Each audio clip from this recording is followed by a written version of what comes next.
আসসালামু আলাইকুম। ইটেন বাংলা গ্রামগঞ্জের খবরে সবাইকে স্বাগত জানাচ্ছি। আমি শারমিন সালাম। শুরুতেই সংবাদ শিরোনাম। জাহাঙ্গীরনগর বিশ্ববিদ্যালয়ের শামীম হত্যায় আশুলিয়া থানায় মামলা, আসামি 20, একজন আটক, 8 শিক্ষার্থীকে সাময়িক বহিষ্কার। এবং ফ্যাসিস্টদের বিচার বাংলার মাটিতেই হবে, লক্ষ্মীপুরে তথ্য উপদেষ্টা, শিক্ষা গণমাধ্যম সহ আরও কয়েকটি কমিশন গঠনের পরিকল্পনা। শুনছিলেন সংবাদ শিরোনাম, এবারে বিস্তারিত।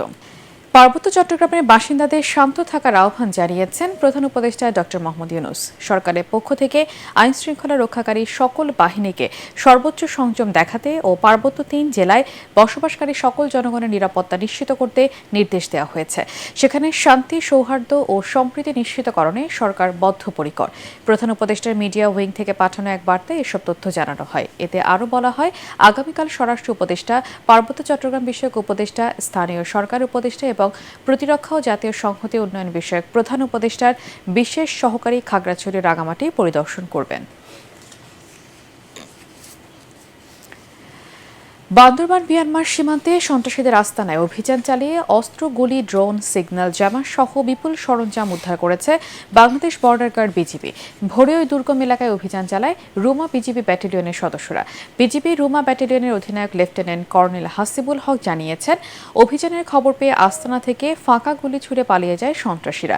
স্থানীয়রা ধারণা করছেন অস্ত্র ও সরঞ্জামগুলো কুকিচেন ন্যাশনাল ফ্রন্ট KNF এর হতে পারে, তবে বিজেপির পক্ষ থেকে এ বিষয়ে এখনো কিছু বলা হয়নি।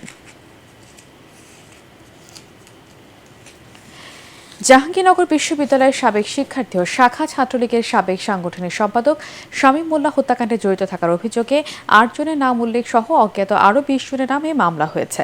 বিশ্ববিদ্যালয়ের প্রধান নিরাপত্তা কর্মকর্তা সুদীপ্ত শাহীন বাদী হয়ে আশুলিয়া থানায় এই মামলা করেন। এই ঘটনায় হাবিবুর রহমান হাবিব নামের এক ব্যক্তিকে জিজ্ঞাসাবাদের জন্য আটক করেছে পুলিশ। এছাড়া 8 শিক্ষার্থীকে সাময়িক বহিষ্কার করেছে বিদ্যালয় কর্তৃপক্ষ।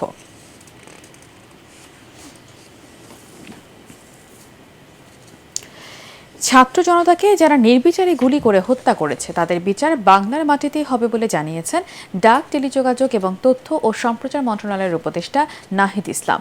লক্ষ্মীপুরে বন্যার্তদের মাঝে ত্রাণ বিতরণ শেষে তিনি কথা বলেন। এবারের বন্যায় প্রশাসন ও ছাত্র জনতার ত্রাণ কার্যক্রমের প্রশংসা করে তিনি আরও বলেন, অবৈধভাবে খাল দখলের কারণে বন্যার পানি নামতে বিলম্ব হচ্ছে। খালগুলোকে দ্রুত দখলমুক্ত করা হবে বলেও জানান তিনি। শিক্ষা, গণমাধ্যম সহ আরও কয়েকটি সংস্কার কমিশন গঠনের পরিকল্পনা রয়েছে বলেও জানান নাহিদ ইসলাম।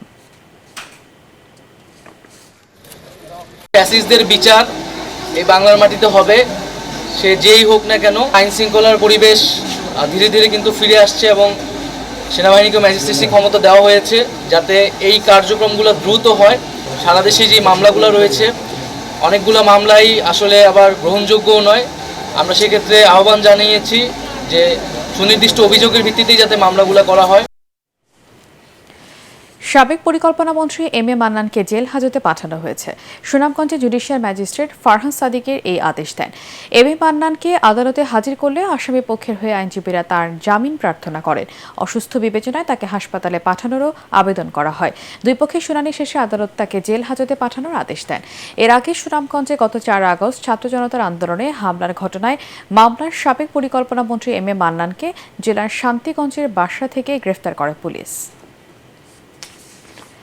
অন্তর্বর্তীকালীন সরকারের নির্বাচন ব্যবস্থা ও সংবিধান সহ রাষ্ট্রীয় সংস্কার কাজ শেষ না হওয়া পর্যন্ত নেতাকর্মীদের ধৈর্য ধারণ করতে বলেছেন বিএনপির চেয়ারপারসনের সাবেক উপদেষ্টা অ্যাডভোকেট রুহুল কুদ্দুস তালুকদার দুলু।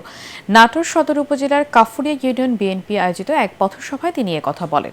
পথসভায় জেলা বিএনপির আহ্বায়ক শহীদুল ইসলাম বাচ্চু, সদস্য সচিব রহিম নেওয়াজ ও যুগ্ম আহ্বায়ক ফরহাদ আলী দেওয়ান শাহীন উপস্থিত ছিলেন। পরবর্তী সংবাদ দেখার আমন্ত্রণ জানিয়ে এখনকার মতো শেষ করছি। 18 বাংলার সংবাদ ইউটিউবে দেখতে ব্রাউজ করুন youtube/18 বাংলা নিউজ।